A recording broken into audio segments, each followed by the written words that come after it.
SBI பொறுத்த வரைக்கும் cut off உங்களோட ஃபோக்கஸ் மட்டும் ஏதாவது ஒரு பேங்க். ஸோ அந்த மாதிரி கேஸ்ல கண்டிப்பா கான்ஸ் வந்து எப்பவுமே SBIல வந்து which is free from error னு கேட்டிருக்காங்களா இல்ல which part as error னு கேட்டிருக்காங்களான்னு அர்த்தமெட்டிக்ல ஒரு 6 கொஸ்டின் இருக்கா, நம்மளால ஒரு 2 கொஸ்டின் சால்வ் பண்ண முடிஞ்சாலே ஓகே. SBI கிளர்க்கான கம்ப்ளீட் ப்ரிப்பரேஷன் ஸ்ட்ராட்டஜி தான் இந்த வீடியோல நம்ம பார்க்க போறோம். உங்களுக்கே தெரியும் SBI PO 2024ல 2 RR மாசத்துல 2 எக்ஸாம் நடத்துனாங்க. இப்போ இந்த 380 வேகன்சி கம்மி நினைச்சு ஃபீல் பண்ணாதீங்க. அவங்க சொல்லியிருக்காங்க அப்படின்னா நாங்க SBI கிளர்க்குக்கு 2026ஓட ஸ்டார்டிங்ல இன்னொரு ஒரு வேகன்சியுமே நாங்க ரிலீஸ் பண்ணுவோம். அவங்க சொன்ன மாதிரி அப்ப திருப்பியுமே அகைன் வந்து ஒரு 5180ஓட ஒரு 6000க்கு மேல வேகன்சி வரதுக்குமே வாய்ப்பு இருக்கு. ஸோ அப்ப இதை எப்படி பார்க்கணும் அப்படின்னா நம்ம RR மாசத்துல 2 SBI எக்ஸாம் கிளரிக்கல் எக்ஸாம் எழுத போறோம், அப்படிதான் நீங்க நினைச்சுக்கணும். சோ எனிவே 380ங்கிறது ஒரு சரியான வேகன்சி. மைண்ட போட்டு படிச்சீங்க அப்படின்னா கண்டிப்பா இந்த SBI தட்டி தூக்கலாம். ஏன்னா நமக்கு வரிசையா நிறைய எக்ஸாம் வருது. ஏதாவது ஒரு எக்ஸாம் மிஸ் ஆனா கூட இன்னொரு எக்ஸாம் வந்து நம்ம கிளிக் பண்ற மாதிரி தான் இருக்கும். ஸோ இந்த வருஷம் 2026ல நம்ம வந்து 26 ஸ்டார்டிங்ல நம்ம வந்து கண்டிப்பா ஏதாவது ஒரு பேங்க் எக்ஸாம்ல இருப்போம். நம்ம யாரெல்லாம் நம்மளை அசிங்கப்படுத்தினானோ அவங்களுக்கு வந்து நம்ம வந்து ஒரு மிகப்பெரிய ரிப்ளை நம்ம சக்சஸ் நம்ம இது பண்றது தான். ஸோ KR Logics 2026 அவார்ட்ல கண்டிப்பா உங்களை மீட் பண்றோம். ஸோ அடுத்தது பார்த்தீங்கன்னா எலிட் பாஸ் தயவு செஞ்சு இன்னும் பர்ச்சேஸ் பண்ணாதவங்க பர்ச்சேஸ் பண்ணிக்கோங்க. பக்காவான video course A to Z ப்ரிலிம்ஸ்ல இருந்து மெயின்ஸ் வரைக்கும் எல்லாமே இருக்கு. பிளஸ் எக்கச்சக்கமா பிராக்டிஸ் வீடியோஸ் எல்லாமே இருக்கு. இதுக்கான கூப்பன் கோட் SBI கிளர்க்ன்றது யூஸ் பண்ணீங்கன்னா மேக்ஸிமம் டிஸ்கவுண்ட் உங்களுக்கு வரும். ஸோ யூஸ் பண்ணிக்கோங்க. நானும் ரீனா மேம் இப்போ பேசிகிட்டு இருந்தோம். நான் வந்து இந்த 12 hours மராத்தான் கம்மிங் சண்டே போகிறேன். மார்னிங் 10லேருந்து டேட்டை சேவ் பண்ணிக்கோங்க. ஆகஸ்ட் 10. அப்போ வந்து நம்ம மார்க் டெஸ்ட்லேருந்து கம்ப்ளீட்டாக எல்லாமே கொஸ்டின் எடுத்துகிறேன். நம்ம KR Logicsோட மார்க் டெஸ்ட் அப்போ இது ரீனா கொஸ்டின் செம்மையாக இருக்குமா, வேறு லெவலில் இருக்குது அப்படின்னு நான் பேசிகிட்டு இருந்தோம். Maths, reasoning, English. அதனால நம்ம டெஸ்ட் பாஸ் அப்படின்னு இருக்கும். Just 49 rupees. நீங்கள் எலைட் பாஸ் வாங்காட்டினா கூட டெஸ்ட் பாஸ் தயவு செய்து வாங்கி நீங்கள் ப்ராக்டிஸ் பண்ணி பாருங்கள். அது போக எலைட் பாஸ்க்குள்ள உங்களுக்கு கரண்ட் அஃபேர்ஸ் எக்கச்சக்க ப்ராக்டிஸ் PDF எல்லாமே இருக்குது. அதே மாதிரி ஆகஸ்ட் 14 எனக்கு பேங்கிங் அவேர்னஸோட லான்ச் இருக்கு. ஆகஸ்ட் 14 இண்டிபெண்டன்ஸ் டே முன்னிட்டு நம்ம எக்கச்சக்க சர்ப்ரைஸ் லான்ச்சுமே பண்றோம். அந்த டேட்டையுமே மிஸ் பண்ணிடாதீங்க. ஸோ SBI பொறுத்த வரைக்கும் பெருசா பேட்டர்ன்ல எந்த சேஞ்சும் பண்ணலங்க. ப்ரிலிம்ஸ் அண்ட் மெயின்ஸ் அப்படியே தான் வழக்கம் போல தான் இருக்கு. ப்ரிலிம்ஸ்னா உங்களுக்கு ஆப்டி ரீசனிங் இங்கிலீஷ், மெயின்ஸ்னா apti reasoning English, general awareness இருக்கும். பட் LPTல ஒரு பெரிய சேஞ்ச் கொண்டு வந்திருக்காங்க. என்னன்னா இப்போ நம்ம என்ன பண்ணுவோம், வேற ஒரு ஸ்டேட்ல போயிட்டு நிறைய வேகன்சினா அங்க போயிட்டு எழுதுவோம் பக்கத்து ஸ்டேட்ல. ஏன்னா அங்க போயிட்டு ஓகே கர்நாடகா தானே போய் உள்ள போய் எழுதிக்கலாம் அப்படின்ற மாதிரி தாட்ல இருக்கும். ஆனா இப்போ என்ன பண்ணிருக்காங்கன்னா நீங்க அதர் ஸ்டேட்டுக்கு போய் எக்ஸாம் அப்ளை பண்ணி எழுதுறீங்க அப்படின்னாலோ இல்லனா அவங்க வந்து இங்க எழுதினாலும் சரி.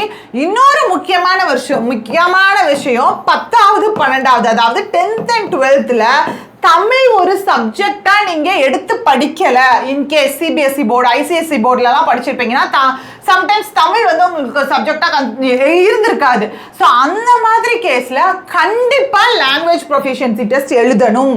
இந்த லாங்குவேஜ் ப்ரொஃபிஷியன்சி டெஸ்ட்ல பாஸ் பண்ணா மட்டும்தான் வேலை. முன்னாடிலாம் 6 மாசம் உங்களுக்கு கொடுப்பாங்க. இப்போ அப்படிலாம் கிடையவே கிடையாது. உங்களுக்கு எழுத படிக்க வாசிக்க படிக்க 2 ஒன்று தான். எழுத படிக்க பேச தெரியணும். எனக்கு ஒரு டவுட் மேம். இப்போ வந்து இங்கே தமிழ் மீடியம் இல்லை, இப்போ நான் இங்கிலீஷ் மீடியம் தான் படித்தேன். ஆனால் நான் வந்து 6th to 10th தமிழ் தான் படித்தேன், 12th தமிழ் தான் படித்தேன் அப்படின்னா எனக்கு LP டெஸ்ட் கிடையாதா? அப்படின்னா வந்து கிடையாது. அவங்க அப்படிதான் தமிழ் அப்ப எல்லாம் தமிழ் படிச்சிருப்பாங்களே. இல்ல இந்த CBSE போர்டுக்குலாம் 12th கிடையாது. இதே ICSE போர்டுலாம் இந்த 10th and 12th மெஜாரிட்டி எப்படியுமே நம்ம ஆளுங்க எப்படி தமிழ் படிச்சிருப்பாங்க. ஆனா முக்கியமா வந்து இந்த அதர் ஸ்டேட் அவங்க மாட்டிக்குவாங்க. ஸோ நல்லதுதான், எப்படி மாட்டிக்குவாங்க. ஏன்னா நீங்க கேரளா கர்நாடகா வந்து நம்ம வேகன்சியை ஃபில் பண்ண நினைச்சாங்கன்னா கண்டிப்பா உங்களுக்கு வாய்ப்பே இல்லை. அப்ப அவங்க ஜோன்ல தான் அவங்க அப்ளை பண்ணணும். இது நம்மளுக்கு நல்ல விஷயம் தான். எந்த பேங்க்ல போனாலும் ஒரு நார்த் இந்தியன் உட்கார்ந்துருக்காங்க.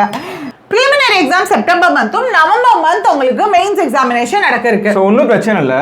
இப்போ ஆகஸ்ட் வந்து இன்னைக்கு 5, 6 இருக்குன்னு வச்சுக்கோங்களேன். இங்கே வந்து பார்த்தீங்கன்னா ஒரு 25 இருக்கு. கண்டிப்பாக செப்டம்பர் வந்து 4th வீக் இல்லை 3rd வீக் நடக்கலாம் வாய்ப்பு அதிகமாக இருக்கு. அப்படிங்கிறப்ப சாலிடா நமக்கு வந்து 45 நாள் வந்து கையில் இருக்கு. அப்போ இதுக்காக நம்ம 45 நாள் வந்து SBI ஃபோக்கஸ் பண்ணுங்கிற சீனே கிடையாதுங்க. ஏன்னா நீங்கள் வந்து அந்த வேலை வந்து நம்ம ஒரு டூருக்கு போகிறோம். அந்த இடத்துல வந்து பார்த்தீங்கன்னா டீ குடிக்கிறோம். அதுக்கப்புறம் வந்து வரலாறு குடிக்கிறோம், அதுக்கப்புறம் நம்ம கொடைக்கானல் ஏறுறோம் அப்படிங்கிற மாதிரி அந்த வேலை நமக்கு வந்து ஐபிபிஎஸ் பிஓ வருது, ஐபிபிஎஸ் கிளரிக்கல் முன்னாடியே வருது. அப்படிங்கிறப்ப நம்ம டீ லஞ்ச் எல்லாத்தையும் போயிட்டு நம்ம கொடைக்கானல் ஏற போறோம். அப்படிங்கிறப்ப இது வந்து அந்த வேலை நம்ம எஸ்பிஐ வந்து நம்ம படிச்சுக்கிட்டு போறோம், அவ்வளவுதான். இதுக்கு நம்ம ஸ்பெஷலாலாம் பண்ண போறது இல்லை. நீ ஐபிபிஎஸ் கிளர்க் படிச்சாலும் எஸ்பிஐ கிளர்க் எழுத போறீங்க, பிஓ படிச்சாலும் எழுத போறீங்க. ஸோ அப்ப மல்டிபிள் சாய்ஸ் இருக்கு, ஏதாச்சும் ஒன்றுனாலும் நமக்கு கிடைக்கதான் போகுது. ஸோ உங்களோட ஃபோக்கஸ் மட்டும் ஏதாவது ஒரு பேங்க்கை இந்த வாட்டி அடிச்சே ஆகணும். எல்லாத்துக்குமே ஒரே மாதிரி தான் ப்ரிப்பேர் பண்ண போறோம், ஒரே தான் ஏபிசிடினா எல்லா இதெல்லாம் ஏபிசிடி தான். ஸோ அதனால ஏதாச்சும் ஒரு எக்ஸாம் கண்டிப்பாக நம்ம தூக்கிடலாம். நம்ம சொன்ன மாதிரி இந்த டைம் நம்ம கேஆர் லாஜிக்ஸ் அவார்ட்ல மீட் பண்றோம் அப்படிங்கறத மட்டும் ஸ்ட்ராங்கா நீங்க டிசைட் பண்ணிக்கோங்க. ஒரு கமெண்ட் செக்ஷன்ல கூட எய்ம் கேஆர் லாஜிக்ஸ் 2020 அவார்ட்ஸ்னு போடுங்க, கண்டிப்பா நடக்கும். இது வந்து உங்களுக்கு ஒரு ஆசையை தூண்டுறதுக்காகவும் நான் ஒரு பேஸ் மோட்டிவேட் பண்றதுக்காக தான் இது வந்து நாங்க வச்சிருக்கோம். மெயின்ஸ்க்குமே டைம் இருக்கு, நவம்பருங்கிறப்போ அங்க ஒரு 50 days இருக்கும். என்ன அப்படின்னா இப்போ நீங்க கிளரிக்கலா நீங்க ஜாயின் பண்றீங்கன்னு வச்சுக்கோங்க, இது பேசிக் பே. ஆனா உங்க கையில கிடைக்கிறதோ 40,000 கிட்ட உங்களுக்கு கையில கிடைக்கும். இனிஷியலா 40 to 45 வரைக்குமே கிடைக்கும். ஸோ ஏன்னா வந்து பே கமிஷன் அது இதுன்னு போட்டு. ஸோ இப்போ நீங்க கிளரிக்கல் ஜூனியர் அசோசியேட்டா ஜாயின் பண்றீங்கன்னா 3 to 5 இயர்ஸ்ல பாத்தீங்க அப்படின்னா உங்களுக்கு ட்ரெயினி ஆஃபீஸர், அதாவது அசிஸ்டன்ட் மேனேஜர் ஆயிருவீங்க. அடுத்து deputy manager, manager, chief manager, assistant general manager. So இதுதான் வந்து உங்களுடைய கேடர், அடுத்தடுத்து போகக்கூடிய கேடர். ஒரு 30 ரிட்டையர் ஆகிற டைம்ல இப்போ இருக்கிற இன்ஃப்ளேஷன் ரேட் படி இந்த சேலரி பேக்கேஜ் கொடுத்துருக்காங்க. பட் இன்னும் ஒரு 10 வருஷம் ஆச்சு அப்படின்னா கண்டிப்பா இது வந்து double the time salary package ஆகும். ஏன்னா இப்போ அவங்க 22 வயசுல இருக்காங்கன்னா 33-35 வயசுல இந்த சேலரி வாங்கிடுவாங்க. அதாவது வாங்கிடுவாங்கன்னா இப்போ இருக்க இன்ஃப்ளேஷன் ரேட் படி சார் இன்னும் ஒரு 10 வருஷத்துல பாத்தீங்கன்னா இது 15 வருஷத்துல இது டபுள் த டைம். நம்ம பசங்களே எஸ்பிஐல செலக்ட் ஆனவங்க 3-4 வருஷம் முன்னாடி போனவங்கலாம் கிளரிக்கலா ஜாயின் பண்ணுமே இப்போ அந்த அளவு வந்துட்டாங்க. எஸ்பிஐ அப்படிங்கிறப்ப அந்த ஒரு பிராண்ட் இருக்குங்கிறப்ப சேலரி வந்து உங்களுக்கு எப்பயுமே வந்து எஸ்பிஐ வந்து அதிகமாக தான் இருக்கும். இது வந்து உங்களுக்கு பேசிக்கே 31 வராது, உங்களுக்கு வந்து பேசிக் பே தான். 40 to 45 இன்சென்டிவ்ல அந்த அச்சார் அலவன்ஸ் அந்த அலவன்ஸ் கட்டே உங்களுக்கு 50 கிட்ட வந்துரும். இப்போ அத சார் சொன்ன மாதிரி 3 to 5 வருஷத்திலே 5 வருஷம் கூட இல்ல 3 to 4 வருஷத்திலே வந்து கிளரிக்கலா ஜாயின் பண்ண பசங்க மினிமம் 70 அந்த ரேஞ்சு கிட்ட கண்டிப்பா வாங்குவாங்க. அதே மாதிரி பிஓவா ஜாயின் பண்றாங்க அப்படின்னா அவங்க வந்து இப்போ எப்படியும் வந்து 1-20-25 அந்த ரேஞ்சுக்கு வாங்கிட்டு இருப்பாங்க. ஸோ கண்டிப்பா இந்த மாதிரி ஒரு நல்ல கரியர் growth உங்களுக்கு எஸ்பிஐல இருக்கு. ஸோ டோட்டல் வேகன்சிஸ் 380, இதுல ஒன்னா வரணும் அப்படின்றத கண்டிப்பா நினைச்சுக்கோங்க. வழக்கம் போலங்க எஸ்பிஐ கிளர்க்குக்கு இந்த 3 தான் ப்ரிலிம்ஸ். சொல்லப்போனா உங்களுக்கு ஐபிபிஎஸ் மாதிரி cut off fluctuations prelims SBI பொறுத்த வரைக்கும் கட் ஆஃப் ஃப்ளக்சுவேஷன்ஸ் இல்லவே இல்லை. கிராஜுவலாக தான் வந்து கட் ஆஃபை கூட்டுறோம். அதனால கட் ஆஃப் வந்து உங்களுக்கு மினிமம் அந்த 50 ரேஞ்சில் தான் வந்து மெயின்டைன் பண்ணிகிட்டே இருக்கான். அதனால ஈஸி தான் ப்ரிலிம்ஸ். எல்லாருமே முக்கால்வாசி ஓரளவுக்கு ஆவரேஜாக படிக்கிறவங்களே வந்து எஸ்பிஐ ப்ரிலிம்ஸ் வந்து கிளியர் பண்ணிடுறாங்க. கிளரிக்கல் ப்ரிலிம்ஸ் சொல்கிறேன். ஸோ அடுத்தது இது ஜென்ரலாக பார்த்தீங்க அப்படின்னா போன வருஷம் ஒரு ஸ்லாட்டோட கொஸ்டின்ஸ் என்னென்ன கேட்டிருக்காங்கன்னு உங்களோட ஒரு ரெஃபரன்ஸ் ஒரே செட்ல 10 கேட்குறாங்க சார். அடுத்தது சென்டென்ஸ் ரீஅரேஞ்ச்மென்ட், பேராஜம்பிள். இது மட்டும் தான் நம்மளுக்கு சம்டைம்ஸ் கொஞ்சம் குளறுபடி பண்ணோம். ஈஸியாக இருந்துச்சுன்னா ஈஸி தான். மற்றபடி ஏதாவது 1-2 மிஸ் ஆச்சுன்னா நீங்கள் எந்த ஸ்டேட்மெண்ட்டை ஃபிக்ஸ் பண்ண முடியுமோ அதை மட்டும் ஃபிக்ஸ் பண்ணிக்கோங்க. நடுவில் 2 கன்ஃபியூஸ் ஆகிற மாதிரி இருக்குன்னா அதை விட்டுருங்க. First and second last statement தெரியுதுன்னா அதை மட்டும் நீங்கள் ஃபிக்ஸ் பண்ணிக்கலாம். சரி, இல்லை எல்லாமே உங்களுக்கு கரெக்டாக வந்து கான்சிக்யூட்டிவாக ஃபாலோ ஆகுதுன்னா மட்டும் நீங்கள் 5மே போடுங்க. அடுத்தது மிஸ்பெல்ட்டெல்லாம் கேட்டிருக்காங்க. கிளாஸ் டெஸ்ட், இதில் கிளாஸ் டெஸ்ட்லாம் ரொம்ப ஈஸியாக தான்ப்பா கேட்டிருந்தாங்க. சிங்கிள் பிளாங்க் வச்சு ரொம்ப ஜென்ரல் வொக்காபுலரி வச்சு நம்மளுக்கு பேசக்கூடிய வொக்காபுலரி வச்சு தான் கேட்டிருந்தாங்க. இப்போ கண்டிப்பாக எரர் ஸ்பாட்டிங் ஒரு சென்டென்ஸ் கரெக்ஷன் இந்த ரெண்டுல ஏதாவது இருக்கும். ஏதாவது எப்படி இருக்கும்னு சொல்லிடுறேன். உங்களுக்கு கிராமர்ல பாத்தீங்கன்னா சென்டென்ஸ் கரெக்ஷன், எரர் ஸ்பாட்டிங் இது ரெண்டுல ஒன்று 5 இருக்கும். சம்டைம்ஸ் மிஸ்பெல்ட் கேட்பாங்க, சம்டைம்ஸ் கேட்க மாட்டாங்க. அடுத்து ஃபில்லர்ஸ் ஆர் கிளாஸ் டெஸ்ட் ரெண்டுமே தனித்தனியாக கூட கேட்கலாம். இல்லை அப்படின்னா ஃபில்லர்ஸ் கிளாஸ் டெஸ்ட் ஒட்டுக்கா கூட கேட்டிருக்காங்க. இது தவிர்த்து ஃப்ரேசல் வேர்ப்ஸ் நிறைய டைம் கேட்டிருக்காங்க. ஃப்ரேசல் வேர்ப்ஸ் அப்படின்னா ஒன்றும் இல்லை. இப்போ ஃபார் எக்ஸாம்பிள் பார்த்தீங்க அப்படின்னா இப்போ ஆஃப்ன்ற ஃப்ரேஸ் வச்சுக்கோங்க. Call off, put off, cut off இப்படிலாம் இருக்கு இல்லையா. இப்போ கால் ஆஃப் அப்படின்னா call off the meeting, cancel the மீட்டிங்னு அர்த்தம். புட் ஆஃப்னா போஸ்ட்போன் த மீட்டிங்னு அர்த்தம், போஸ்ட்போன் பண்ணுறதுன்னு அர்த்தம். கட் ஆஃப் அப்படின்னா உங்களுக்கு தெரியும். ஸோ அதுதான் கட் ஆஃப் மார்க்ஸ்ன்னு சொல்கிறோம்ல, தான் மேக்ஸிமம் அவ்வளோவா எடுக்கணும் அப்படின்றது. ஸோ இதெல்லாம் பார்த்தீங்க அப்படின்னா ஃப்ரேசல் வேர்ப்ஸ் கீழே வரும். இது எல்லாமே நம்மளோட எலிட் பாஸ்க்குள்ளே A to Z banking English கோர்ஸ்ன்னு இருக்கும். அதுக்குள்ளே எல்லாமே நான் அப்லோட் பண்ணியிருப்பேன். ஸோ இந்த மாதிரி தான் கொஸ்டின் பேட்டர்ன் இருக்கும். மேக்ஸிமம் எஸ்பிஐ கிளர்க் பொறுத்த வரைக்கும் அசால்ட்டாக 22+ நீங்கள் அடிக்கலாங்க. இது வந்து நான் உண்மையிலே சொல்கிறேன், ஆவரேஜாக நீங்கள் ப்ரிப்பேர் பண்ணுறீங்கன்னா 20+, 22+ தாராளமாக அடிக்கலாம். அந்த மாதிரி தான் கொஸ்டின்ஸ் இருக்கும் ப்ரிலிம்ஸில். ஸோ கான்ஸ் பார்த்தீங்கன்னா லாஸ்ட் இயர் இதெல்லாம் கேட்டிருக்காங்க. டிஐ வந்து 5 கேட்டிருக்காங்க. நம்பர் சீரீஸில் ராங் நம்பர் ஒரு ஸ்லாட்டில் எப்பவுமே உங்களுக்கு தெரியும், ஒரு ஸ்லாட்டில் ராங் நம்பர்னா ஒரு ஸ்லாட்டில் மிஸ்ஸிங் நம்பர், ஒரு ஸ்லாட்டில் குவாட்ராடிக் ஈக்குவேஷன்ஸ். அதுக்கப்புறம் வந்து சிம்பிளிஃபிகேஷனே 15 கேட்குறாங்க. எப்பயுமே ஐபிபிஎஸ் கிளரிக்கல், ஐபிபிஎஸ் எஸ்பிஐ கிளரிக்கல்னாலே மினிமம் 15 எக்ஸ்பெக்ட் பண்ணலாம். 10 வந்தால் கூட ஓகே தான். ஏன்னா இந்த ஸ்பீட் மேக்ஸ் அப்படின்னு சொல்லக்கூடிய number series, quadratic equations or சிம்பிளிஃபிகேஷனில் எப்பயுமே 15 கேட்டுறாங்க. அது போக வந்து உங்களுக்கு இதில் ஒரு 10 மார்க்கு. ஸோ டிஐ வந்து 5 கொடுத்துருக்காங்க. ஸோ ஆட் பண்ணி பார்த்தீங்கன்னா உங்களுக்கு 25, 30, 35 வந்துருச்சு. ஸோ இவ்வளோ தான் கேட்குறாங்க. மேபி சம்டைம்ஸ் 2 டிஐ கேட்டுட்டு சிம்பிளிஃபிகேஷனில் 10 கேட்கலாம். ஸோ எப்படினாலும் ரெடி ஆகிக்கோங்க. இதான் மேக்ஸிமம் லாஸ்ட் இயரோட ஸ்டார்ட்டில் கேட்டனால நம்ம ஓகே. மினிமம் உங்களுக்கு எப்படி வரும்னா 10லேருந்து 15 சிம்பிளிஃபிகேஷன் ஆர் 2 டிஐ 10 மார்க் வரும். ஸோ மேக்ஸிமம் இப்படி தான் வரும். ஸோ அகெயின் நம்ம சொன்ன மாதிரி கான்ஸ் வந்து எப்பவுமே எஸ்பிஐயில் வந்து நீங்கள் ரொம்பலாம் எக்ஸ்பெக்ட் பண்ணக்கூடாது. மேம் மாதிரி வந்து 25 அப்படிலாம் சொல்ல மாட்டேன். ஒரு 15 to 18 வந்து நீங்கள் எடுத்தாலே உங்களால் கிளியர் பண்ண முடியும். ஏன்னா மேம் இனிஷியலாக சொன்னாங்க இல்லையா 50 தான் கட் ஆஃப் இருக்கும் அப்படிங்கிறப்ப உங்களுக்கு இங்கிலீஷில் ஒரு 20, இதில் ஒரு 15, ரீசனிங்கில் வந்து ஒரு 18 போட்டாலே ஒரு 53 கிட்ட உங்களுக்கு வந்துடும். 57 அந்த ரேஞ்சுக்குள்ளே தாங்க இருக்கும். ஓகே, அடுத்து ரீசனிங்ல இதெல்லாம் கேட்டிருக்காங்க. ஓகே, ரீசனிங் பொறுத்த வரைக்கும் எப்பவுமே சொல்றதா சீட்டிங் பசில் தான் அதிகமாக கேட்டிருப்பாங்க. இதுல 18 மார்க் அப்படின்னா 4 கிட்ட கேட்டிருப்பாங்க சீட்டிங் பசிலே. அடுத்து alpha numeric series, coding decoding, அடுத்தது பிளட் ரிலேஷன், சிலாஜிசம், அடுத்தது நம்பர் பேஸ்டு பேர் ஃபார்மேஷன். ஸோ இதெல்லாம் மிசலேனியஸ். ஸோ மிசலேனியஸ் கூட கம்பேர் பண்ணுறப்ப சீட்டிங் அரேஞ்ச்மெண்ட் இருக்கு இல்லையா, அது வந்து கண்டிப்பாக 20 மார்க் கிட்டே இருக்கும். 20 மார்க்கு மித்த 15 மார்க் வந்து இந்த சிலாஜிசம் இந்த மாதிரி மிசலேனியஸ் எல்லாத்துலேயுமே போயிடும். ஆல்ரெடி சொல்கிற மாதிரி எப்போவுமே நீங்கள் வந்து ஒரு கொஸ்டின் அப்ரோச் பண்ணுறீங்கனாலே செக்ஷன் வைஸ் உள்ளே போயிட்டு அது இப்போ இருந்தே ஃபாலோ பண்ணிக்கோங்க. மார்க் டெஸ்ட்டுக்கு உள்ளே போயிட்டு ஒரு நிமிஷமோ இல்லை வந்து 30 செகண்டோ எடுத்து என்னென்ன கொஸ்டின் இருக்குன்னு பார்த்துட்டு மார்க் ஃபார் ரிவ்யூ கொடுத்து வைங்க. எதை ஃபர்ஸ்ட் அட்டென்ட் பண்ணலாம் மார்க் ஃபார் ரிவ்யூ கொடுத்து வச்சுட்டு மிசலேனியஸ்னா ஃபர்ஸ்ட் மிசலேனியஸ்லாம் அட்டென்ட் பண்ணிருங்க. அடுத்து வந்து இங்கே பசில் சீட்டிங்க்கு போங்க. இதை மார்க் டெஸ்ட்லேருந்தே ஃபாலோ பண்ணிங்கன்னா கண்டிப்பாக எக்ஸாம்லேயும் போய் ஃபாலோ பண்ணுவீங்க. இப்போ இங்கே ஃபாலோ பண்ணலன்னு வச்சுக்கோங்களேன், அங்கே போயிட்டு டேரெக்டாக ஃபர்ஸ்ட்டில் இருக்கிறத ஃபர்ஸ்ட், செகண்டில் இருக்கிற செகண்ட், ஃபர்ஸ்ட்டில் இருக்கிற ஆன்சர் விளாட்டி மொத்த பேப்பரும் போயிடும். அந்த மாதிரி பண்ணாதீங்க. ஸோ கண்டிப்பாக இன்னொரு பார்த்தீங்கன்னா எப்பயுமே பஸ்ஸில் அண்டு சீட்டிங்கை வந்து லாஸ்ட் அட்டன் பண்ணுங்கள். மிஸ்லேனியஸ்லாம் ஃபஸ்ட்டு முடிச்சிருங்க. இப்போ இங்கே டேரக்ஷன்ஸ் இல்லை அப்படின்னா உங்களுக்கு பெட் ரிலேஷனுக்கு பதில் டேரக்ஷன்ஸ் கேட்கலாம். எப்படினாலுமே மாற்றி வரதான் போகுது. அதே மாதிரியுமே கான்ஸ்லையுமே டிஏ வந்து லாஸ்ட் அட்டன் பண்ணுங்க. ஓகே, இங்கிலீஷில் ஆர்சிஎல் லாஸ்ட் அட்டன் பண்ணுங்க. அடுத்து மெயின்ஸ் எக்ஸாமினேஷன் பொறுத்த வரைக்கும் இந்த banking awareness, financial awareness 50 mark, apti 50 mark, reasoning 50 mark, English 40 மார்க்குங்க. ஸோ ஆப்டி பொறுத்த வரைக்கும் நமக்கு இந்த டைம் ஐபிபிஎஸ் கிளரிக்கல்ல 35 கொஸ்டின் வந்து 50 மார்க் கேட்டிருந்தான். டைம் வந்து 30 மினிட்ஸ் தான் கொடுத்துருந்தான். இங்கே வந்து எப்படின்னா நீ 50 எழுது, 50 கொஸ்டின் 50 மார்க், ஈச் 1 மார்க்னு ஸ்ட்ரைட்டாக கொடுத்துட்டான். ஸோ அதனால இந்த 50 அவுட் ஆஃப் 50க்கு வந்து எப்பயுமே நீங்கள் வந்து ஒரு 20 அபோவ் வந்து நீங்கள் மெயின்ஸில் நல்லா போட்டாலே சூப்பருங்க. சரியா?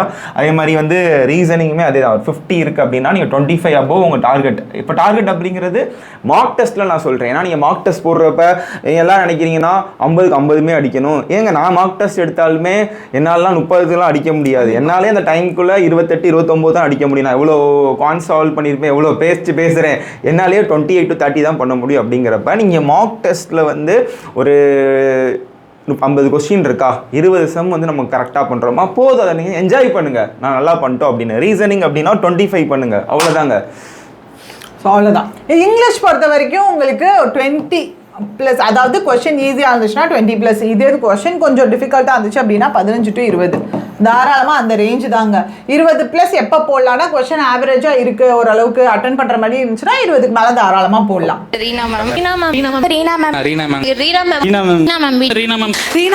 மேம் ஆக்சுவலி நான் எந்த கோச்சிங் சென்டருமே போல, ஒன்லி யூடியூப் பார்த்து மட்டும்தான் ப்ரிப்பேர் பண்ணேன். எனக்கு இங்கிலீஷில் நான் ரொம்ப வீக். நான் மெசேஜ்லேயுமே சொல்லியிருப்பேன், ஒன் அண்ட் ஒன்லி நான் உங்கள் வீடியோஸ் மட்டும்தான் பார்த்தேன், வேறு எந்த வீடியோஸுமே பார்க்கல. நான் இங்கிலீஷில் எடுத்த ஃபுல் மார்க்குடைய ஃபுல் கிரெடிட் வந்து நான் ரீனா மேம்க்கு தான் சொல்லுவேன். ரொம்ப தேங்க்ஸ். ரீனா மேம் ஓட லைவ் உங்கள் கிளாஸ் மட்டும் தான் பார்ப்பேன். கிளாஸ் பார்க்குற டைம் வந்துட்டு என்ன இருக்கோ இல்லையா, இப்போ சாப்பிட்டுட்டு இருந்தா கூட சாப்பிட்டு ஒரு கையில் சாப்பாடு இன்னொரு கையில் ஃபோன் உட்காந்துட்டு உங்கள் வீடியோஸ் அப்படி தான் பார்த்துட்டு இருப்பேன் மேம். ஸோ இங்கிலீஷ்க்கு ரொம்ப தேங்க்ஸ் மேம். மேம் ஆக்சுவலாக இங்கிலீஷ்லாம் வந்து நான் எதுவுமே நான் ஃபாலோ பண்ணவே இல்லை, உங்களுக்கு வந்து நான் பேசிக்ஸ்லேருந்தே ஃபாலோ பண்ணிட்டு. அண்ட் இது பார்த்தீங்கன்னா இங்கிலீஷோட மெயின்ஸ்ல லாஸ்ட் இயர் ஒரு ஸ்லாட்டோட மெமரி பேஸ்ட் கொஸ்டின்ஸ் என்னென்னலாம் கேட்டிருக்காங்க அப்படின்னு பார்ப்போம். ஆர்சி எப்போவுமே மெயின்ஸ்க்கு 2 கேட்பாங்க, ஒன்று பெருசாக இருக்கும் ஒன்று குட்டியாக இருக்கும், ஈஸியாக சால்வ் பண்ணுற மாதிரி இருக்கும். ஸோ எப்போவுமே என்ன பண்ணுங்கன்னா அது குட்டியாக இருக்கோ பெருசாக இருக்கோ பெட்டர் விட்டுட்டு யூ கேன் கோ ஃபார் மிஸ்செலேனியஸ்க்கு போங்க. மிஸ்செலேனியஸ் போயிட்டு சால்வ் பண்ணிட்டு அடுத்து வந்து ஆர்சி சின்னதாக இருக்கிற ஆர்சி சால்வ் பண்ணுங்க.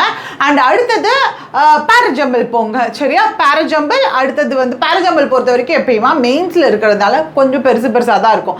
அதுக்கு நீங்கள் ஒவ்வொன்றா கனெக்ட் பண்ணி நீங்கள் சால்வ் பண்ணுறதுக்கு கண்டிப்பாக லேட் ஆகும். அதனால 1 மார்க் கொஸ்டின்ஸை ஃபஸ்ட்டு எப்போவுமே அட்டன் பண்ணிக்கோங்க. ஸோ ஆர்சி 2 கேட்டிருக்காங்க, பேரஜம்பிள் சுகர் காம்பனண்ட் அதாவது அது கான்செப்ட் என்னன்னு கொடுத்துருக்காங்க. அடுத்தது கிளாஸ் டெஸ்ட் கேட்டிருக்காங்க, அது ஒரு 6 மார்க்கு. டபுள் ஃபில்லர்ஸ் கேட்டிருக்காங்க 4 to 5. எரர் டிடெக்ஷன் பொறுத்த வரைக்கும் கண்டிப்பாக கொஸ்டின்ஸை ரீட் பண்ணி பண்ணுங்க. ஏன்னா which is free from errorனு கேட்டிருக்காங்களா இல்லை which part as errorனு கேட்டிருக்காங்களான்னு பாருங்க. ஏன்னா நானே நிறைய டைம் கொஸ்டின் அட்டன் பண்ணுறப்ப என்ன பண்ணுவேன்னா ரீட் பண்ணிட்டு என்னன்னா எல்லா பார்ட்லையும் எரர் இருக்க மாதிரி இருக்குது அப்படின்னு பார்ப்போம். எல்லாத்துலேயுமே தப்பாக கொடுத்துருக்காங்க, இவங்க கொஸ்டின் தப்பாக கொடுத்துருக்காங்க. நம்ம அடுத்து ரீட் பண்ணி பார்த்தோம் அப்படின்னா which part is free from errorனு கேட்டிருப்பாங்க. அப்புறம் தான் ஐயோ ஃப்ரீ ஃப்ரம் எரர் கேட்டிருக்காங்களா, அதான் எல்லா கொஸ்டினும் தப்பாக இருந்துச்சு, எல்லா பார்ட்டும் தப்பாக இருக்குன்னு நம்மளுக்கு அப்புறம் தான் ரியலைஸே ஆகும். அதனால அந்த தப்பாக பண்ணாதீங்க. ஃபஸ்ட்டு டைட்டில் என்ன எரர் ஃப்ரீயா அப்படின்றத பார்த்து அட்டென்ட் பண்ண ட்ரை பண்ணுங்க. And connectors question, sentence connectors and sentence starters ரெண்டுமே நான் நம்ம சேனல்லையும் போட்டிருப்பேன் அண்ட் வீடியோ கோர்ஸ்லையும் அப்லோட் பண்ணியிருப்பேன். சென்டென்ஸ் கனெக்டர்ஸ் சென்டென்ஸ் ஸ்டார்டர்ஸ் ரெண்டுமே கொஞ்சம் அப்ரோச் வந்து டிஃப்ரென்ஸ் இருக்கும். கிராமர் தான், ரெண்டுமே கிராமரை டிபெண்ட் பண்ணி இருந்தாலும் கூட அப்ரோச் வந்து சின்ன டிஃப்ரென்ஸ் இருக்கும். ஸோ இது எல்லாமே நம்ம வீடியோ கோர்ஸில் அவைலபிளாக இருக்கும். அண்ட் ஜம்பிள்டு செட் பொறுத்த வரைக்கும் 2-3 டைப்பாக இருக்கும். சென்டென்ஸ் ஜம்பிள் பண்ணுறதுலையே எப்படின்னா ஒரு சென்டென்ஸாக கொடுத்து சென்டென்ஸ்குள்ளேயே மாற்றி கொடுத்துருப்பாங்க. அப்போ அந்த சென்டென்ஸை கரெக்டாக அரேஞ்ச் பண்ணுற மாதிரி இருக்கும். பேரஜம்பிள் பொறுத்த வரைக்கும் ஒரு 5 கொடுத்துட்டு அது ஷஃபிள் பண்ணி கேட்டிருப்பாங்க, அதை கரெக்டாக அரேஞ்ச் பண்ணும். இப்போது இங்கிலீஷ் வந்து எப்படி அப்ரோச் பண்ணணும் அப்படின்றத ஃபஸ்ட்டு நான் சொல்லிடுறேன். ப்ரிலிம்ஸ்க்காக இருக்கட்டும் மெயின்ஸ்க்காக இருக்கட்டும், இப்போ தான் இங்கிலீஷ்குள்ளே படிக்க போகிறீங்க அப்படின்னா ஃபஸ்ட்டு நம்ம எலிட் பாஸ் இருக்கு இல்லையா, அதுக்குள்ளே A to Z banking English கோர்ஸ்ன்னு ஒன்று இருக்கும். அந்த கோர்ஸில் போயிட்டு ஃபஸ்ட்டு நியூ கிராமர் வீடியோஸ்லேருந்து ஸ்டார்ட் பண்ணுங்க. நியூ கிராமர் வீடியோஸ் அதில் ஒரு 40 வீடியோஸ் இருக்கும். இதை வாங்கி உங்களுக்கு கிராமர்ஸ் நீங்கள் தரவு பண்ணிட்டீங்க அப்படின்னா அடுத்து உங்களுக்கு கிராமர் கான்செப்ட் டவுட்டே வராது. 100% என்னால் சொல்ல முடியும். ஏன்னா முக்கியமாக எரர் ஸ்பாட்டிங், சென்டென்ஸ் கரெக்ஷன், அடுத்து ஈவன் ஃபில்லர்ஸ்க்கும் நம்மளுக்கு கிராமர் தேவைதான். எதுனாலுமே கிராமர் பாட்டுக்கு நம்மளுக்கு இந்த வீடியோஸ் எல்லாத்தையுமே பார்த்துட்டு அது கீழேயே ப்ராக்டிஸ் PDF வச்சுருப்பேன். அதில் ப்ராக்டிஸ் பண்ணிடுங்க. ஒரு கான்செப்ட் பார்க்குறீங்க, SV அக்ரிமெண்ட் பார்க்குறீங்க, நான் வீடியோ பார்த்துட்டு அடுத்து கீழே இருக்கிற PDFல போயிட்டு அந்த SV அக்ரிமெண்ட் ப்ராக்டிஸ் பண்ணுங்க. ஒரு 40 கொஸ்டின் ப்ராக்டிஸ் பண்ணி பாருங்க.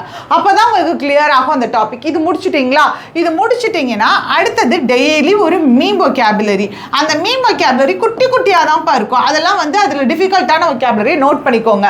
வீக்லி ஒன்ஸ் டிஃபிகல்ட்டான vocabulary நோட் பண்ணியிருக்கிறது ரிவைஸ் பண்ணிக்கோங்க. இது பேரலாக பண்ணுங்க. அதுக்கு அடுத்து டாபிக் வைஸ் ஒவ்வொன்றா நீங்கள் போங்க.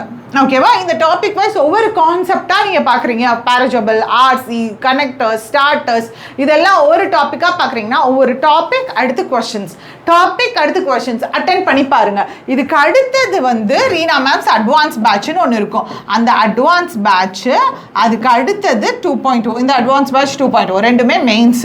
சரியா, இந்த ஆர்டரில் நீங்கள் கோர்ஸில் நீங்கள் படிக்க ஆரம்பிச்சிங்கனாலே உங்களுக்கு கிளியர் கட்டாக இருக்கும்ப்பா.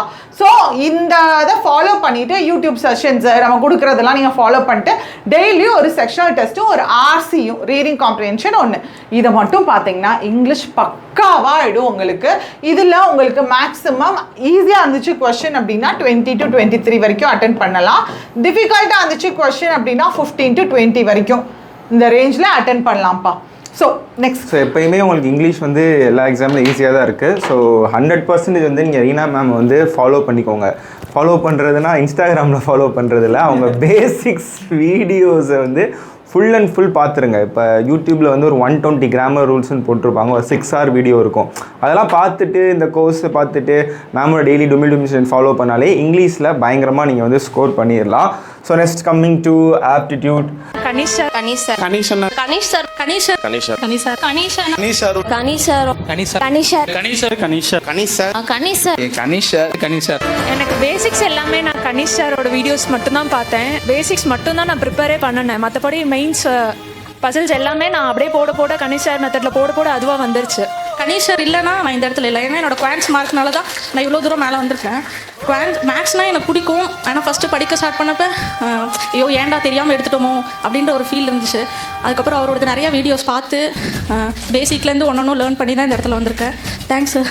என்னோட பேசிக் ஃபவுண்டேஷன் ஃபுல்லாமே வந்து நான் ஆப்டிக்கு வந்து கனிஷ் சார் வீடியோஸ் மட்டும்தான் நான் பார்த்துருக்கேன். பேசிக் ஃபவுண்டேஷன் கோர்ஸ் ஸ்ட்ராங் பண்ணதும் அவர் வீடியோஸ் பார்த்து மட்டும்தான். ஃபஸ்ட்டு நான் ஆப்டி ஸ்ட்ராங் பண்ணதே கனிஷ் சார் வச்சு தான். ஸோ ஆப்டிடியூட் பொறுத்த வரைக்கும் உங்களுக்கு லாஸ்ட் இயரோட மெயின்ஸ் என்னென்ன கேட்டிருக்காங்கன்னா, இங்கே உங்களுக்கு 50 மார்க் கேட்குற அப்படிங்கிறதுனால அந்த ஈஸி ஸ்கோரிங் பார்ட்டில் வந்து அப்ராக்சிமேஷன் குவாட்ராட்டிக் ஈக்குவேஷன்லேயே 10 மார்க், அதாவது 11 மார்க் வந்து லாஸ்ட் டைம் கேட்டிருக்காங்க. ஸோ அப்போ இந்த டைமும் சேம் அதே எக்ஸ்பெக்ட் பண்ணலாம். ஏன்னா 50 மார்க் இருக்க டைமில் உங்களுக்கு ஒரு வழியே இல்லை. அப்ராக்சிமேஷனில் ஒரு 5, குவாட்ராட்டிக் இல்லைனா நியூ பேட்டர்னில் ராங் நம்பரில் 5 அப்படிங்கிற மாதிரி கேட்டுருவாங்க. ஸோ அதனால் 10 மார்க் வந்து ஷோராக நம்ம அடுத்துடலாம். எதில் அப்படின்னா இந்த ஸ்பீட் மேக்ஸ் அப்படிங்கிறது சிம்பிளிஃபிகேஷன் குவாட்ராட்டிக் ஈக்குவேஷனில். ஸோ அதுக்கப்புறம் வந்து உங்களுக்கு அர்த்தமெட்டிக்கில் வந்து ஒரு 6 கொஸ்டின்ஸ் கேட்டிருக்காங்க. குவான்டிட்டினாலும் அப்ளிகேஷன் தான், சிமிலர் தான். அதே மாதிரி டேட்டா எஃபிஷியன்சியில் 2 கொஸ்டின். So data efficiency, quantity, application சேர்த்து வந்து உங்களுக்கு ஒரு 11 கொஸ்டின்ஸ் கேட்டிருக்காங்க. சேம் இங்கேயுமே உங்களுக்கு அதே மாதிரி தான் ஒரு 12 to 13 வந்து எக்ஸ்பெக்ட் பண்ணலாம். அதுக்கப்புறம் மிச்சம் இருக்க எல்லாமே பார்த்தீங்க அப்படின்னா டிஐ எத்தனை டி கேட்டிருக்காங்க? 1 2 3 4, ஓகே மிஸ்ஸிங் சீரீஸ் வேறு கேட்டிருக்காங்க போன டைம். அப்போனா ஸ்பீட் மேக்ஸில் உங்களுக்கு 10 + 3 13 கேட்டிருக்காங்க. மிஸ்ஸிங் நம்பருமே கேட்டிருக்காங்க. பட் என்ன மெயின்ஸ் லெவலில் கேட்டிருக்காங்க. ஓகே, ஸோ இதெல்லாம் லாஸ்ட் டைம் கேட்டிருக்காங்க. அப்படின்னா இப்போ எப்படி நம்ம அப்ரோச் பண்ணலாம்? ஸோ எக்ஸாம்ஸ் பொறுத்த வரைக்கும் எப்பயுமே நம்ம ஸ்பீட் மேக்ஸ் சொல்லக்கூடிய அப்ராக்சிமேஷன், குவாட்ராட்டிக், நம்பர் சீரீஸை முடிச்சு விட்டதுக்கப்புறம் அப்ளிகேஷன் சம்ஸ் வந்து அர்த்தமெட்டிக்கில் ஒரு 6 கொஸ்டின் இருக்கா, நம்மளால் ஒரு 2 கொஸ்டின் சால்வ் பண்ண முடிஞ்சாலே ஓகே தான். டேட்டா எஃபிஷியன்சி பார்க்குறீங்களா, ஒரு 2 கொஸ்டின்ஸ் கேட்டிருக்கானா, இதில் வந்து உங்களுக்கு ஒரு கொஸ்டின் சால்வ் பண்ண தெரிஞ்சாலே ஓகே தான். இப்போ குவான்டிட்டி பேஸில் வந்து ஒரு 3 கொஸ்டின் கேட்டிருக்கானா, அகைன் இதில் ஒரு கொஸ்டின் பண்ணிவிட்டு ஒரு அவுட் ஆஃப் 10ல் ஒரு 3 to 4 கொஸ்டின் வந்து நீங்கள் அப்ளிகேஷன் சம்ஸ் ஓரியன்டில் பண்ணாலே அது நல்ல அட்டெம்ப்ட் தான். ஸோ அதுக்கப்புறம் வந்து 4 டிஐ இருக்குது. 1 2 3 4 டிஐ இருக்குது. 20 மார்க் கேட்டிருக்கானா, எப்பயுமே 2 டிஐ வந்து ஈஸியாக இருக்கலாம், இல்லை ஒரு டிஐ வந்து ரொம்ப ஈஸியாக, ஒன்று மாடரேட்டாக இருக்கலாம்னா அந்த 4ல் ஃபஸ்ட்டு பாருங்கள் எது வந்து கண்டிப்பாக ஒன்று ஈஸியாக இருக்கும், அதை ஃபஸ்ட்டு முடிச்சிருங்க. அதுக்கப்புறம் 4 டிஐயில் 2 மட்டும் நீங்கள் நல்லா பண்ணாலே போதுமானது. நீங்கள் எப்பயுமே 4 டிஐ அடிக்கணும் அப்படின்னு நினச்சிங்கன்னா கஷ்டம். அவுட் ஆஃப் 4 டிஐயில் ஒரு டிஐ வந்து நீங்கள் நச்சுன்னு 5 மார்க் வாங்கினாலே ஓகே தான். இல்லை இன்னொரு டிஐ நம்மளால் பண்ண முடியுது, டைம் இருக்குது அப்படிங்கிறப்ப 2 டிஐ பண்ணிங்கன்னா ஓகே. 1 பண்ணாலுமே தரமாக பண்ணுங்கள். யாராலையுமே 3லாம் பண்ணவே முடியாது. ஸோ அதனால் மார்க் டெஸ்ட் போடுறப்ப மெயின்ஸ் லெவலில் நீங்கள் எடுக்கிறீங்க அப்படிங்கிறப்ப எப்பயுமே அவுட் ஆஃப் 50க்கு வந்து ஸோ ஆப்டி பொறுத்த வரைக்கும் ஒரு 22 வந்து நம்ம கரெக்டாக பண்ணாலே போதுமானது. அதே மாதிரி ரியல் எக்ஸாம்லேயுமே ஒரு 20+ வந்து நம்ம பண்ணாலே ஷாராக வந்து நீங்கள் வந்து செலக்ட் ஆகி போஸ்டிங் வாங்கிடலாம். ஸோ ஓகே, ஸோ இதை வந்து எப்படி நம்ம ப்ரிப்பேர் பண்ணுறது? ஸோ ப்ரிலிம்ஸ் படிக்கிறப்பே நீங்கள் வந்து சேர்த்து மெயின்ஸும் படிக்க தான் போகிறீங்க. எப்பயுமே நீங்கள் மெயின்ஸுக்குன்னு ப்ரிப்பேர் பண்ணுறப்ப ஸோ ஃபஸ்ட்டு நம்ம இங்கே பண்ண வேண்டியது, என்னோட பேசிக்ஸ் வீடியோஸ் வந்து நிறையா பார்த்துருப்பீங்கன்னு நினைக்கிறேன். K10 செஷன்ஸும் நிறையா பார்த்துட்ருப்பீங்க. அப்படின்னா ஃபஸ்ட்டு டாபிக் வைஸாக அந்த அர்த்தமெட்டிக் ப்ராப்ளம்ஸ்லாம் நீங்கள் நிறையா மெயின்ஸ் லெவலில் ஒவ்வொரு நாளைக்குமே ஒரு 10 கொஸ்டின் வந்து ப்ராக்டிஸ் பண்ணுற மாதிரி பார்த்துக்கோங்க. ரொம்பலாம் இல்லை, ஒரு நாளைக்கு 10 அப்ளிகேஷன்ஸ் நீங்கள் ரேண்டமாக எதுனாலும் பண்ணுற மாதிரி பார்த்துக்கோங்க. அதே மாதிரி மெயின்ஸுன்னு வரப்போ டெய்லியுமே நான் எப்பயுமே சொல்கிறது தான், இது வந்து நீங்கள் SBIக்குன்னு நீங்கள் படிக்க போகிறது இல்லை. எப்பயுமே நீங்கள் மெயின்ஸுன்னு வரப்போ SBIக்கும் யூஸ் ஆகும், IPBSக்கும் யூஸ் ஆகும், RRBPO வந்தாலும் யூஸ் ஆகும். அப்படிங்கிறப்ப டெய்லியுமே உங்களை டெய்லி சாப்பிட்றோம் தூங்குறோங்கிற மாதிரி டெய்லியுமே 2லேருந்து 3 செட்டு வந்து மெயின்ஸ் டே, 3 கூட வேணாங்க, 2 டிஐ போட்டாலே போதுமானது. ஸோ இந்த மாதிரி ஸ்டார்ட் பண்ணுங்கள். ஃபஸ்ட்டு வந்து நீங்கள் என்னோடய பேசிக்ஸ் வீடியோஸ் பார்த்துக்கணும். அதுக்கப்புறம் K10 செஷன், டிஐக்கு வந்து ப்ராஜெக்ட் K லைட் பாஸில் யூடியூப்பில் போகிற என்னென்ன மெயின்ஸ் லெவல் கண்டென்ட் போடுறோமோ அது ஃபுல்லாகவே நீங்கள் பார்க்கணும். இதை நீங்கள் பார்த்து ஓரளவு வீடியோஸ்லேயே நீங்கள் வந்து 75% வந்து ரெடி ஆகிடலாம். அடுத்து சொல்கிறேன், மிச்ச 25% வந்து நீங்கள் ஓனாக ப்ராக்டிஸ் பண்ணுறதுலையும் மார்க் டெஸ்ட்லேயும் இருக்கும். இப்போ எத்தனை பேருக்கு டவுட் வரலாம், சார் மார்க் டெஸ்ட் போடணுமா அப்படிங்கிறப்ப கண்டிப்பாக வந்து நீங்கள் மார்க் டெஸ்ட் வந்து ஸோ உங்களுக்கு நவம்பரில் தான் எஸ்பிஐக்கு எக்ஸாம் வருது அப்படின்னா நவம்பரில் தான் அவங்க டென்டேட்டிவ் டேட் கொடுத்துருக்காங்க. So August, September, October, November கிட்டத்தட்ட 100+ டேஸ் இருக்குது அப்படின்னா கிட்டத்தட்ட நீங்கள் வாரத்துக்கு 1 மார்க் எடுங்க. 1 மார்க் எடுத்தாலே மெயின்ஸ் லெவலில் ஓகே. எஸ்பிஐக்கு அப்படின்னு நினச்சிங்கன்னா எடுத்தீங்க அப்படின்னா எஸ்பிஐ கிளர்க் பர்டிகுலராக மெயின்ஸ்க்கு நான் வாரத்துக்கு கூட சொல்லலைங்க, ஒரு மொத்தத்துக்கே இந்த 100 நாளுக்குமே சேர்த்து மேக்ஸிமம் நீங்கள் 5 எடுங்க போதும். 5 mains mark test SBI clerk இன்னும் 100 நாளில் சொல்கிறேன். அப்போ நீங்கள் 3 வாரத்துக்கு கூட ஒன்று எடுக்கலாம்னு நினைக்கிறேன். சரியா, அது மட்டும் போதும். நீங்கள் மார்க் டெஸ்ட்டில் வந்து ரொம்ப போட்டுலாம் ஸ்ட்ரெஸ் ஆக வேணாம். மிச்ச டைமை வந்து நீங்கள் சிஏ படிக்கிறதெல்லாம் யூஸ் பண்ணிக்கோங்க. மற்ற டைமில் வந்து நீங்கள் செக்ஷனல் வைஸாக போடுறது, டாபிக் வைஸாக போடுறது, யூடியூப்பில் வீடியோஸ் பார்த்து லேர்ன் பண்ணுறது, இந்த ஃப்ரெண்ட்ஸோடு சேர்ந்து படிக்கிறது, இந்த மாதிரி நீங்கள் லேர்ன் பண்ணாலே போதும். உங்களால் குவான்ஸ்லையும் சரி ஓவராலாகவுமே நல்லா பண்ண முடியும். ஸோ லாஸ்ட் டைம் ரீசனிங் வந்து அதே தான். ஸோ ரீசனிங் வந்து எப்போயுமே அரைச்சமாவு தான். எப்போயுமே இந்த சீட்டிங் பர்சன்லாம் அதிகமாக கேட்டுருவான். 15 கேட்டிருக்கான். அது போக நியூ பேட்டர்னில் coding, datas efficiency, coded inequality, machine input, critical reasoning, miscellaneous. Critical reason 10 question கேட்டிருக்கான். ஸ்டேட்மெண்ட் ஆர்குமெண்ட், ஸ்டேட்மெண்ட் அசெப்ஷன், இதுக்குமே நம்ம சேனலில் மேம்லாம் வீடியோஸ் போட்டிருக்காங்க. ஸோ கொஞ்சம் பார்த்துக்கோங்க. ஸோ ரீசனிங்குமே நம்ம வந்து ஒரு அவுட் ஆஃப் 50ல் நான் ரீசனிங்கில் புள்ளி அப்படின்னு நினச்சி 40 எடுத்துடலாம் நினைக்காதீங்க. அகைன் இதுலேயுமே ஒரு 25+ ஹாஃப் த மார்க் எப்போயுமே எடுத்துக்கோங்க. ஹாஃப் த மார்க் நம்ம நல்லா போட்டாலே 25 கொஸ்டின் போட்டாலே உங்களால் ஃபைனல் செலெக்ஷனில் ரிசல்ட் வர அன்னைக்கு வந்து you are selected in SBI bank அப்படின்னு வந்துடும். ஸோ எப்பயுமே சொல்கிறது நான் சிஏ வந்து லாஸ்ட்டு 4 இயர் படிச்சுக்கோங்க. லாஸ்ட்டு 4 மந்த்ஸ் நல்லா படிச்சுக்கோங்க. அது போக வந்து எப்பயுமே லாஸ்ட் 4 மந்த்ஸ் நல்லா படிச்சுக்கோங்க. இந்த ஜூன்லேருந்து கொஞ்சம் நல்லா படிச்சிங்கன்னா மினிமம் 4 மேக்ஸிமம் 6 மந்த். ஸோ இவ்வளோ தான் நீங்கள் பண்ண போகிறீங்க. ஸோ எஸ்பிஐ கிளர்க் நம்மளால் அடிக்க முடியும். வேறு எதுவும் டவுட் இருந்தாலும் கமெண்ட் செக்ஷனில் போடுங்க. நான் முன்னாடியே சொன்ன மாதிரி எய்ம் கேஆர்லாஜிக்ஸ் அவார்ட் 2026 மட்டும் கமெண்ட் பண்ணுங்கள். கண்டிப்பாக நீங்கள் கிளியர் பண்ண முடியும். So thank you, bye by.